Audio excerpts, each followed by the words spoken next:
Hello sa inyong lahat at andito tayo sa Tel Aviv area na malapit sa Israeli Mall at itong gusto ko lang i-flex ang napakagandang bridge na ito na marami nakatambay na mga napagod na magbike dahil ang time na ito ay nagsiselebrate ang Israel ng Yom Kippur. Ako nga pala ay isang caregiver dito sa Israel, live-in caregiver, at ako nga pala si Michelle at ang aking nga palang username sa TikTok and YouTube channel is Zayn Miles. Bakit nga ba pwede kang mag-unlimited biking sa highway ng buong Israel pag Yom Kippur? At bakit ba napakahalaga na i-celebrate ang Yom Kippur? Ano nga ba ang kwento kung bakit dapat ipagdiriwang ang Yom Kippur ayon sa Biblia? Kung alam nyo ang background ni Moses na kung saan ang mga Jews noon ay mga bihag ng Egypt na kung saan ay ginagawa silang alipin dahil inutusan ng Panginoon si Moses na aalisin ang kanyang bayan sa pagiging alipin ni Pero ay nailabas ni Moses ang bayan ng ating Panginoon. Ilang buwan lamang pagkaraan ng paglisang ng mga tao ng Israel sa Ehipto noong taong 2448 mula sa paglikha ng 1313 BCE, nagkasala sila sa pamamagitan ng pagsamba sa isang gintong guya. Umakyat si Moses sa bundok ng Sinai at nanalangin sa Panginoon na patawarin sila. Pagkatapos ng 20 araw na pananatili ni Moses sa bundok, ang buong banal na pabor ay nakuha nila. Ang araw na bumaba si Moses sa bundok ay ika-10 Tesre ay makikilala magpakailman bilang araw ng pagbabayad sala na tinatawag ngayon na Yom Kippur. Noong taon na iyon, itinayo ng mga tao ang tabernakulo, isang portable na tahanan para sa Panginoon.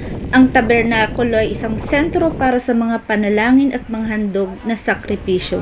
Ang paglilingkod sa tabernakulo ay sukdulan noong Yom Kippur nang ang matataas na pare ay magsasagawa ng isang espesyal na itinalagang paglilingkod. Kabilang sa mga tampok ng paglilingkod na ito ay ang pag-aalay ng insenso sa banal na mga banal kung saan nakalagay ang kaban at ang loteria na may 2 kambing na ang isa sa dinadala bilang isang hain, ang isa ay ipinapadala sa ilang. Habang ang matataas sa saserdote sa pangkalahatan ay nagsusuot ng magarbong ginintoang damit sa Yom Kippur, siya ay nakikisawsaw sa isang mikba at nagsusuot ng simpleng puting kasuotan upang maisagawa ang paglilingkod na ito. Ang gawaing ito ay nagpapatuloy sa daang-daang taon sa buong panahon ng unang templo sa Jerusalem na itinayo ni Solomon at ang pangalawang templo na itinayo ni Ezra. Ang mga Hudyo mula sa lahat ng dako ay magtitipon sa templo upang maranasan ang sagradong tanawin ng punong saserdote na nagsasagawa ng kanyang paglilingkod na nagtamo ng kapatawaran para sa buong Israel. Nang nawasak ang ikalawang templo noong taong 3830 mula sa paglikha 70 CE, nagpatuloy ang serbisyo ng Yom Kippur sa halip na isang high priest ang maghain ng mga sakripisyo sa Jerusalem. Ang bawat Hudyo ay nagsasagawa ng Yom Kippur service sa templo ng kanyang puso. Paano inoobserbahan ang Yom Kippur? Ang Shabbat at ang mga piyesta opisyal ay pinapasok sa pag-iilaw ng kandila. Tulad ng Shabbat, walang gawaing dapat gawin sa Yom Kippur mula sa paglubog ng araw sa ika-9 na Tishri hanggang sa paglabas ng mga bituon sa gabi sa susunod na araw. Sa Yom Kippur, dapat natandaan at iwasan ang 5 sumusunod. Number 1, pagkain o pag-inom at ang pagsuot ng leather na sapatos, paglalagay ng lotion o cream, naglalaba o naliligo, at ang usaping sexual. Yom Kippur ay nakatuon sa pagsisiyasat sa ating sarili, panalangin at paghingi ng tawad sa Panginoon. Ang Yom Kippur ang pinakasulim na araw ng taon sa mga Jewish. Ito ay may pinakakagalakan dahil sa kagalakan ng pagiging malubog sa espiritualidad ng araw ng pagpapahayag ng pagtitiwala na tatanggapin ng Panginoon ang ating pagsisisi, papatawarin ang ating mga kasalanan at tatatakan ang ating hatol para sa isang taon ng buhay, kalusugan at kaligayahan. O alam niyo na ngayon kung bakit napakahalaga na i-celebrate ang Yom Kippur dito sa Israel. At dahil dito, ang Yom Kippur ay mahalaga din sa ating mga Kristiyano, hindi lang sa mga Jewish. Dahil dito ipinapakita na ang ating Panginoon ay mapagpatawad gaano man kalaki, kaitim ang ating mga kasalanan, na katulad ng ginawa ng mga Jewish noon sa panahon ni Moses, na gumawa sila ng baka na kanilang sinamba, gintong baka na kanilang sinamba. Pero gumawa si Moses ng paraan para sila ay mapatawad ng ating Panginoon. Kaya hinihintay lang tayo ng ating Panginoon na lumapit sa Kanya para tayo patawarin at magkaroon ng pag-asa na makapunta sa langit na bayan at magkaroon ng buhay na walang hanggan. Ayan, so maraming salamat sa inyong panonood at sana may natutunan kayo sa aking munting bahagi na kwento about sa Yom Kippur. So tayong mga Kristiyano, hindi lang mga Jewish, ay kinakailangan natin na humingi ng tawad sa Panginoon sapagkat tayo ay taong palaging nagkakasala. So wag nating isipin na bagamat tayo ay makasalanan ay wala na tayong karapatan at pag-asa na tayo mapatawad ng ating Panginoon. So tayo ay hinihintay lang ng ating Panginoon na lumapit sa Kanya at tayo ay Kanyang patatawarin sa ating mga kasalanan. So ang video na ito ay nakikita nyo naman na kung saan ay enjoy na enjoy tayo na nagbabike dito sa kalagitnaan ng highway. So ganito talaga ako pag Yom Kippur, ini-enjoy ko yung pagbabike dito sa gitna ng daan, kasi ito ay minsan lang mangyayari tuwing Yom Kippur. At ang lahat ng mga tao, mga bata, mula paglubog ng araw ay nag-start na silang magbike, unlimited biking.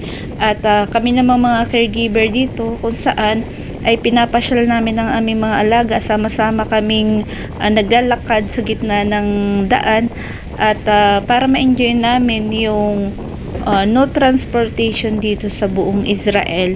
At pwede ka ditong kung anong iyong gawin sa highway, pwede ka ditong magpicture ng unlimited, o ano yung iba ay nag-i-stay lang, nakaupo at nagkikwentuhan.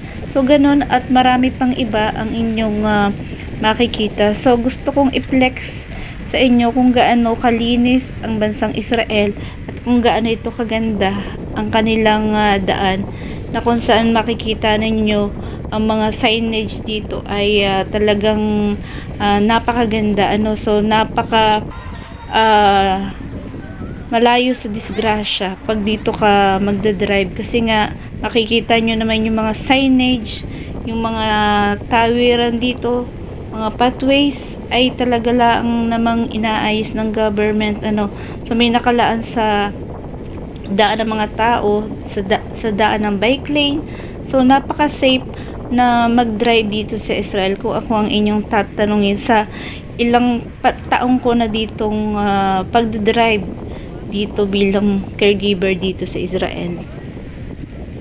Dito nga sa part na to ay may nakita tayong kabayan na mag-aangkas. Ayan, so natuwa naman tayo kasi nga mayroon tayong kababayan na nakita na nagbabike din. Wow!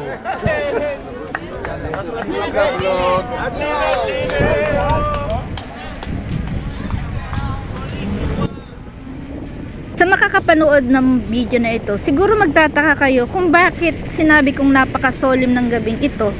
At makikita ninyo na ako ay isa sa mga nagbabike dito sa kahabaan ng highway dito sa Israel. Bilang Kristiyano at sa kasalukuyan ngayon, hindi dapat na tuwing Yom Kippur lang tayo hihingi ng tawad at lalapit sa Diyos. Diba? Tama? Ito ay kinakailangan ng constant relationship sa ating Panginoon. Dahil araw-araw tayo nagkakasala at kailangan nating ang patnubay ng ating Panginoon sa araw-araw nating buhay, na upang tayo ay maging mabuting tao at maiwasan na natin ang palagi ang nagkakasala. Ang pinakamahalaga alam ng ating Panginoon ang ating nasa puso, ang ating nasa isip. At hindi lang sa iisang araw tayo hihingi ng tawad sa Kanya, kundi dapat ay minuminuto, segundo ng ating buhay, tayo ay sumasangguni sa ating Panginoon at humihingi ng tawad sa ating mga nagagawang pagkukulang at pagkakasala. Alam niyo ba, hindi ko dati ito nagagawa ang makapag-unli biking dito sa kahabaan ng highway to Yom Kippur. Kasi yung unang-una kong trabaho dito, nung 1 year pa lang ako, ay halos sa loob lang ako ng bahay.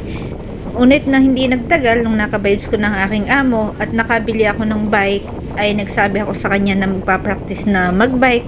So yun, doon na nag-start na nakakalabas na ako ng bahay. At heto nga, at nai-enjoy na natin ang unlimited na biking dito sa highway. Sa simula talaga ay dadaan ka sa hirap. Hindi lahat ay ng magandang nangyayari sa kasalukuyan ay dumadaan sa napakadaling pagkakataon. Talagang pagdadaanan muna ang hirap ng trabaho bago mo makamit ang mga ganitong pagkakataon. So marami sa mga katulad naming mga caregiver na talagang napakahigpit ng kanilang amo. Pero ang dapat lang natin gawin ay ituring natin silang parang tunay nating kapamilya, tunay nating lolo at lola. So sa pamagitan nun, makikilala nyo ang isa at kayo mapapamahal sa isa't isa, at hindi magtatagal at magiging maayos din ang inyong samahan, na katulad na nararanasan ko ngayon na ito ay hindi nararanasan ng iba. So yun lang ang dapat nating gawin. Maging mabuti tayo sa ating mga employer at mahalin natin sila. At mararamdaman nila na tayo ay mabuti sa kanila. So sila ay bibigyan din tayo ng kanilang attention na mag-give back, na sila ay magiging mabuti sa atin. Sa mga nakakapanood lagi ng video ko habang ako'y nagbabike, napakahilig kong mag-sound, pero ngayong Yom Kippur ay dahil ito'y pinagbabawal, kaya wala man lang tayong background sounds na maririnig dito sa aking pagbabike. So napansin nyo naman kung gaano napakaganda ang Israel, at kahit 11 o'clock na in the evening ay ilan-ilan na lang yung mga naglalakad, dahil alam nyo na may trabaho tayo. Kailangan nating unahin muna ang ating mga alaga bago tayo makapag-bike. At ito'y isang maituring ko na isang blessing, sapagkat ito'y aking nararanasan sa ngayon. At ang aking employer ay napakalakas ng loob at nagtitiwala sa akin, na kung saan ay palagay ang loob niya na ako ay nasa labas, kahit nasa oras ng aking trabaho ay pinapayagan niya ako. So salamat sa Panginoon, at may ganito akong maunawain at mabait at maayos na amo dito sa Israel, kaya nagiging maayos din ang aking trabaho, at nagiging smooth ang lahat. Bibihira na ang ganitong amo ngayon, at ikaw ba naman ang payagan na magbike, 'di ba? Siguro sa iba-iba ay hindi ka papayagan dahil baka kung anong mangyari sa iyo sa labas at ay kayo maaksidente. So napaka understanding at napakabait ng aking amo. So maraming mga amo na hindi rin mabuti dito sa Israel, at yung unang-unang kong ang amo ay talagang hindi ka pagkakatiwalaan na ikaw ang magluluto. Sila pa talaga, at hindi ko nakakain yung mga gusto kong dapat kainin. So iba-iba talaga ang uri ng amo. So ganun ang iyong mararanasan, pero kailangan mo lang ng tiyaga talaga at mabuting pakikisama. So yun lang ang dapat nating gawin bilang tayo ay mga nangangamuhan at mga dayo dito sa bansang ito. So yung pangalawa ko na mga amo ay pagkain ang problema, at ito nang ang amo ko ngayon ay pangatlo na, at dito ko lahat naranasan na makapagluto ng aking gusto, makakain ng aking gusto, at napakalaya ko dito at mabuti ang kanyang pakikisama. So napaka-bless ko na, magkaroon ako ng ganitong amo sa aking kalagayan dito ngayon bilang caregiver dito sa Israel. So napansin nyo naman talaga na talagang sinulit ko ang unlimited na biking dito sa kahabaan ng highway dito sa Tel Aviv, Israel. So makikita nyo yung napakalinis na paligid at hindi ka matatakot magbike dito. Mas natatakot pa nga ako sa Pilipinas dahil walang ganitong ka-safety na lugar. Naalala ko tuloy nung ako'y umuwi ng Pilipinas para magbakasyon year 2022 at sa pagta-travel namin papuntang Quezon ay talagang nanibago ako sa aking pagta-travel kasi parang feeling ko yung napakadilim ng Pilipinas, ng highway ng Pilipinas. Kulang sa mga facilities, kulang sa mga street light at napakadilim pa. At alam nyo na, ang daan papuntang Quezon ay talagang parang sungkaan na lubak-lubak siya at talagang maraming naaaksidente. So just imagine na 2017 pa ako nagtrabaho dito sa Israel. Ngayon ay 2025 na, hindi pa rin maayos ang kalsada sa highway papuntang Quezon. So napakalungkot na pangyayari yon, or isang nakaka-disappoint na kalagayan ng ating bansa, na ito yung nagsasuffer ngayon ang mga taong bayan sa kalagayan sa pamagitan ng highway pa lang sa Pilipinas ay hindi maayos. So ngayong 2025 pa lang nalalaman yung mga kung paano ang mga corruption ay laganap sa Pilipinas at ang mismong mga opisyal ang siyang nagkukurap sa mga budget, kung bakit ilang taon na hindi pa rin maayos ang mga highways at mga daan sa Pilipinas. So nakita nyo naman kung gaano kaganda ang aking dinadaanan at talagang pag pumunta ako ng Pilipinas at napipil ko talaga na napakalaki ng pagkakaiba at advantage ng highway dito sa Israel kaysa sa Pilipinas. So sana naman ngayong taong 2025 ay mayroon ng gagawing pagbabago ang mga opisyal ng Pilipinas at magbabago na sila at sila ay hindi nila kukurakautin ang mga pundo para sa pagpapagawa ng mga gandang kalsada sa Pilipinas upang maging maayos naman ang sitwasyon at hindi nakakalungkot at kaawa-awa ang kalagayan ng mga mamayan, lalong-lalo na sa ating mga motorista na nagbabiyahe araw-araw, na isang malaking kaginhawahan sa kanila ang magkaroon ng napakagandang daanan sa kanilang pang-araw-araw na hanap buhay. At ito'y para din sa ating kaligtasan ng bawat mamamayan na nagbabiyahe araw-araw. So ito ang dapat tutukan ng ating government. Ang mga punong opisyal ay dapat magbago na at ito nga Yom Kippur ay nagpapaalala sa atin na dapat tayo ay sumangguni sa ating Panginoon at humingi na sila ng tawad at dapat ay magbago na sila upang maging maayos naman ang kalagayan ng ating bansa. I hope and pray at naniniwala ako na hindi pa huli ang lahat kung ang bawat namumuno ay sisimulan nila ang pagbabago na humingi ng tulong at gabay sa ating Panginoon at magbabago ang kanilang mga naisin na masama, makasarili, mapaglamang sa kapwa, sakim at pagiging mataas. Sang-ayon ba kayo sa akin na napakalaki talaga ng pagbabago ng isang tao pag may takot sa Diyos, na ang lahat ng kanyang iniisip ay para sa ikabubuti na lang ng kanyang kapwa at kasunod na nito ang magandang kalagayan ng ating bansang Pilipinas kung hindi siya magiging korap. Bilang caregiver at andito ako sa bansang Israel, bilang mamamayan ng ating bansang Pilipinas, maging inspirasyon natin ang ganda at ang kaunlaran ng bansang Israel sapagkat ang Panginoon ay nakagapay sa lahat ng uri ng conflict na kinakaharap ng bansang ito.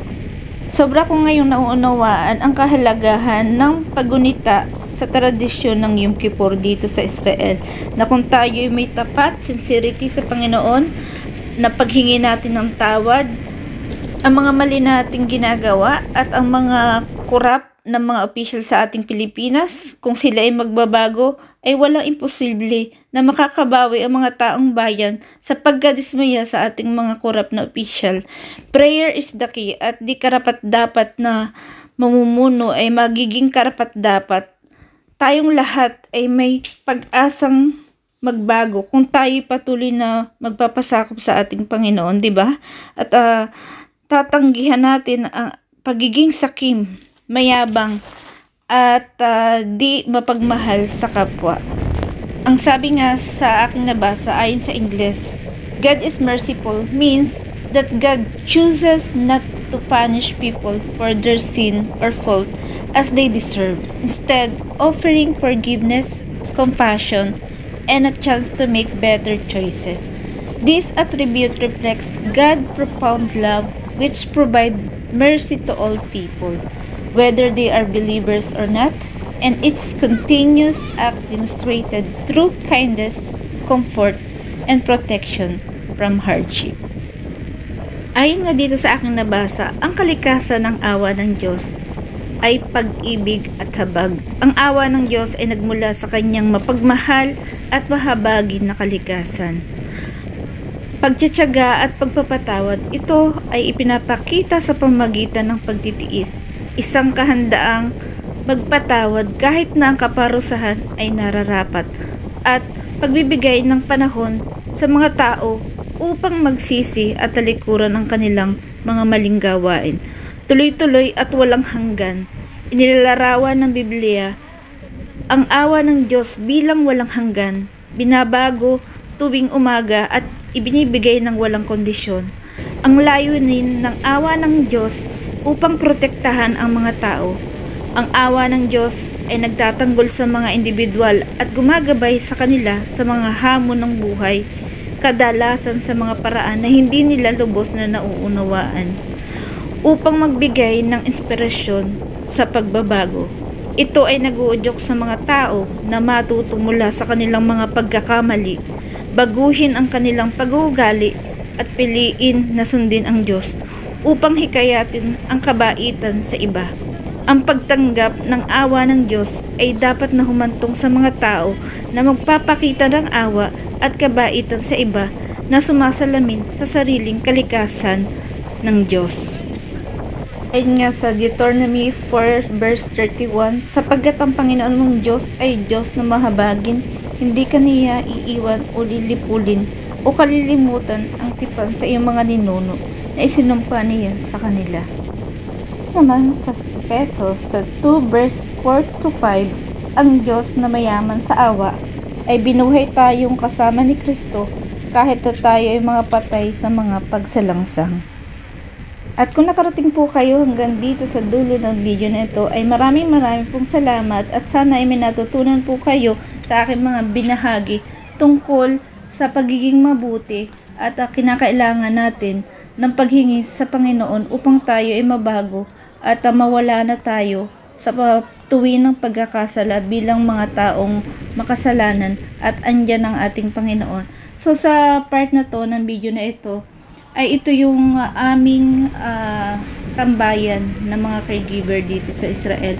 So ito yung lugar na kung saan palagi kong pinapasyal ang aking lola, na halos magwawalong taon na ako ngayon dito sa Israel ngayong 2025, at ito yung way na Benyusif Street na kung saan ay ito na yung papuntang sa aking trabaho. So andito na nga tayo, ito yung bagong tayo na building, at papasok na nga tayo ngayon dito sa aking workplace, na kung saan ay talagang sobrang napamahal na ang lugar nito sa akin, at napakatahimik dito, napakalinis, maraming mga punong kahoy, at napakabuti ng mga tao. Mga nakatira kami sa building pero hindi namin naririnig na magkaroon ng ingay dito sa lugar na to. At marami ding mga aso na nakatira dito sa mga building. Ngunit walang maiingay na mga aso. Lahat ay peaceful. So sana ganun din sa Pilipinas. At thank you for watching mga kasmile. And God bless to all. At sana na-bless po kayo sa video na ito. Thank you for watching and have a nice day to all. God bless!